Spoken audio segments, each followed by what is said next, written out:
நமஸ்தே மத்தியமால first lesson translation பார்க்கலாம் part 1 मुझे पहाड़ की चोटी पर पहुंचना था தான் இருக்கு சோ அப்போ இது ஃபுல்லாவே தான்னு இருக்கிறதுனால பாஸ்ட் டென்ஸ்ல இருக்கு சோ அப்போ பஹுஞ்சனா தா அப்படினு இருக்கு சோ இப்போ இது வந்து பாஸ்ட் பெர்ஃபெக்ட்ல இருக்கு பிளஸ் வந்து ரஹாதா அப்படின்ல முடிஞ்சிருக்கு ரஹாதா அப்படினா continuous tense past continuous tense so இது வந்து had இங்கிலீஷ்ல பெர்ஃபெக்ட் பாஸ்ட் பெர்ஃபெக்ட்டா ஆட்னு சொல்வோம் ரஹாதான்றது வாஸ்ன்னு சொல்லுவோம் சோ அப்போ இங்க எங்க ரஹாதா இருக்கோ அங்கெல்லாம் வாஸ் வரும் வாஸ் சரியா ரஹாதா அப்படின்றது கண்டினியூஸ் ஐஎன்ஜி வரணும் வெர்போட ஐஎன்ஜி வரணும் வாஸ்ன்னு போட்டுக்கலாம் இப்போ பாருங்க ஃபர்ஸ்ட் முஜே அப்படினா ஐ பஹாட் அப்படினா பஹாட்னா என்னது மலை மவுண்டன் कीना ऑफ चोटी पर அப்படினா பீக்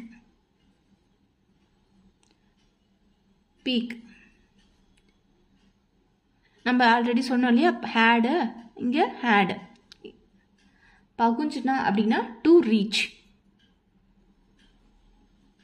औरனா and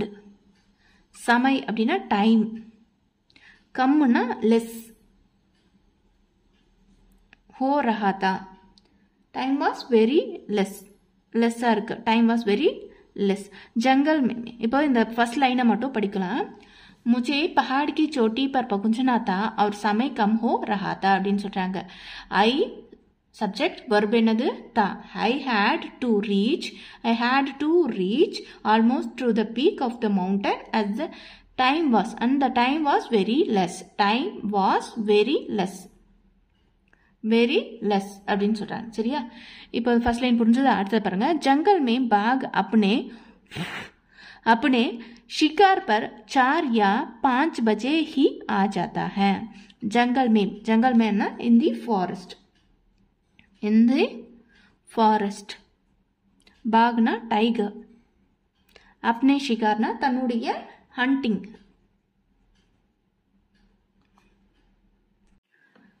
पर 4 या 5 बजे அப்படின்னா 4 or 5 o'clock आ जाता है ना comes ஆனா கம் இல்லையா so comes இது ஹேன்றது பிரசன்ட் டென்ஸ்ல இருக்கு so comesன்னு வந்திருக்கு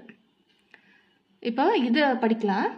செகண்ட் லைன் பாருங்க the tiger comes at 4 or 5 o'clock in the forest for hunting இங்கிலீஷ்ல எப்பயுமே சப்ஜெக்ட் வெர்பு அப்புறமா ஆப்ஜெக்ட் அப்படிதான் வந்து சென்டென்ஸ் வரும் ஸோ அதனால சப்ஜெக்ட் என்னது இந்த டைகர் தான் சப்ஜெக்ட் கம்ஸ் வருகிறது கம்ஸ் அப்படின்னா வர்றது comes at 4 or 5 o'clock in the forest for எதுக்கு for hunting அப்படின்னு சொல்றாங்க செகண்ட் அடுத்தது इसलिए मैं बड़ा सावधान होकर चल रहा था इसलिए அப்படின்னா therefore मैं I बड़ा அப்படின்னா படானா பெரிய வெரி சவாதான் அப்படின்னா ரொம்ப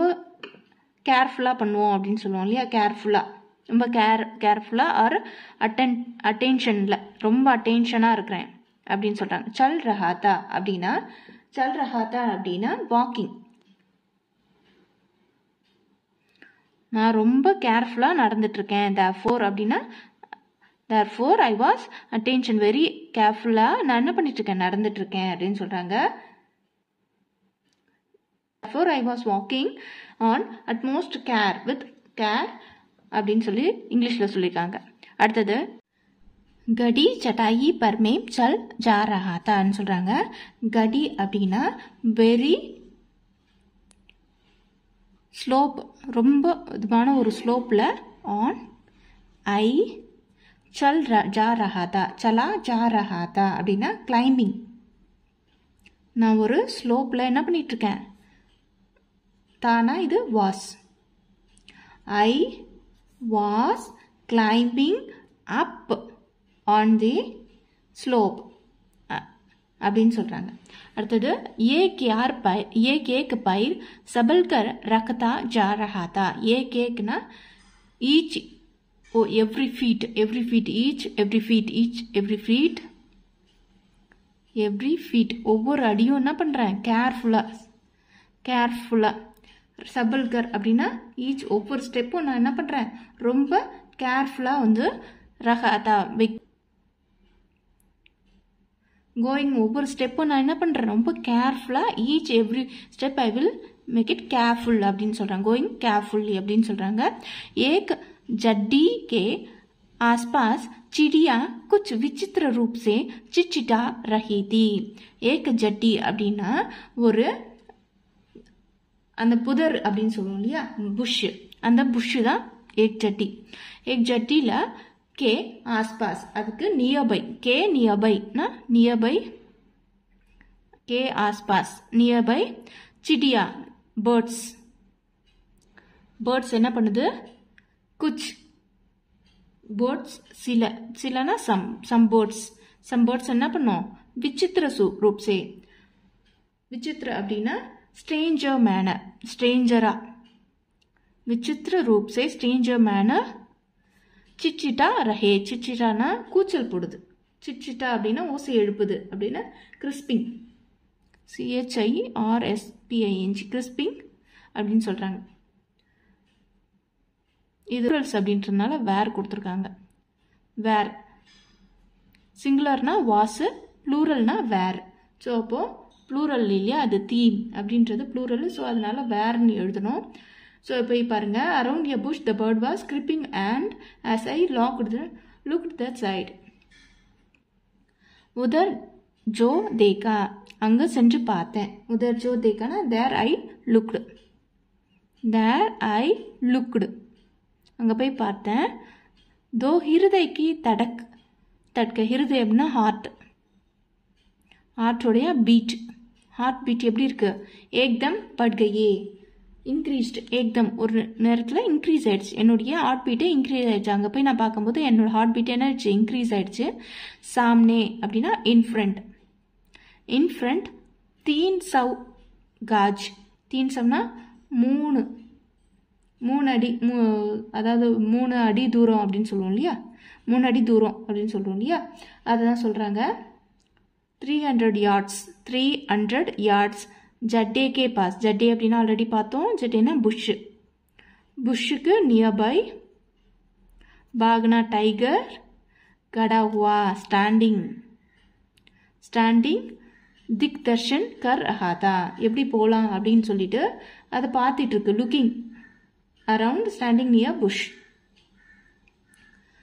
எப்படி போகலாம் அப்படின்னு சொல்லிட்டு திசையை பார்த்துட்டு நின்றுட்டுருக்கு ஒருவேளை இவங்கள பார்த்தா சாப்பிட்ரும் ஸோ அப்போ அது இந்த சுச்சுவேஷன் எப்படி இருக்கும்ன்றது தான் இதை கொடுத்துருக்காங்க புரிஞ்சுதா திக் தஷானா லுக்கிங் ரஹாத்தானா வாஸ் இப்போ a tiger was looking around திக் தர்ஷனா looking around The tiger was என்ன பண்ணுது லுக்கிங் அரவுண்ட் நியர் எங்கே இருக்க அரவுண்ட் ஸ்டாண்டிங் நியர் புஷ் அதே டிஸ்டன்ஸ் ஆஃப் த 300 yards அப்படின்னு சொல்கிறாங்க ஸோ இப்போது இதை நீங்கள் எல்லாத்துக்குமே முதல்ல வந்து தமிழ் ஆர் இங்கிலீஷில் வந்து எழுதிடணும் இது என்னதுன்னு எழுதிட்டு அப்புறமா சென்டென்ஸை மேக் பண்ண கற்றுக்கணும் அவ்வளோதான் இதை ஒரு வாட்டி நீங்கள் இப்போ வாசிச்சிட்டிங்க அப்படின்னாவே உங்களுக்கு ஈஸியாக வந்து உங்களுக்கு தெரிஞ்சிடும் வாசிக்கலாம் ஃபர்ஸ்ட் தமிழில் இங்கிலீஷ்லையும் வாசிச்சிடலாம் I had to reach almost the peak of the mountain as the time was very less. The tiger comes 4 or 5 o'clock in the forest for hunting. Therefore, I was walking with utmost care. I was climbing up a slope very carefully. As I was going on the step peak in the stranger manner. Around a bush, the birds were crisping as I looked the side, the beating of my heart speeded up at once. A tiger was looking around, standing near a bush at a distance of the 300 yards. நான் மலையின் உச்சியில் ஏற வேண்டி இருந்தது. மேலும் நேரம் குறையலாயிற்று. காட்டில் புலி வேட்டையாட 4-5 மணிக்கு வந்து விடுகிறது. ஆகையால் நான் மிக விழிப்போடு நடந்து கொண்டிருந்தேன். நான் ஏற்றமான பாதையில் அடிமேல் அடி எடுத்து வைத்து ஜாக்கிரதையாக போய்கொண்டிருந்தேன். ஒரு புதருக்கு அருகில் பறவைகள் வித்தியாசமாக ஓசை எழுப்பிக் கொண்டிருந்தன. அங்கு பார்த்தபொழுது என் இதய துடிப்பு ஒரடியாக அதிகரித்து விட்டது. புலி என் எதிரே 300 கஜ தூரத்தில் புதர் அருகில் நின்று கொண்டு நாற்புறமும் நோக்கி கொண்டிருந்தது அப்படின்னு சொல்றாங்க. இதுதான் வந்து டிரான்ஸ்லேஷன். இது இப்போ நீங்க இங்கிலீஷ்ல எழுதுறவங்க இங்கிலீஷ்ல எழுதுங்க, தமிழ்ல எழுதுறவங்க தமிழ்ல எழுதுங்க. இதை தான் நீங்க எழுதணும். சரியா? புரிஞ்சுதா? நெக்ஸ்ட் டிரான்ஸ்லேஷன் வீடியோல பார்க்கலாம். தன்யவாத்.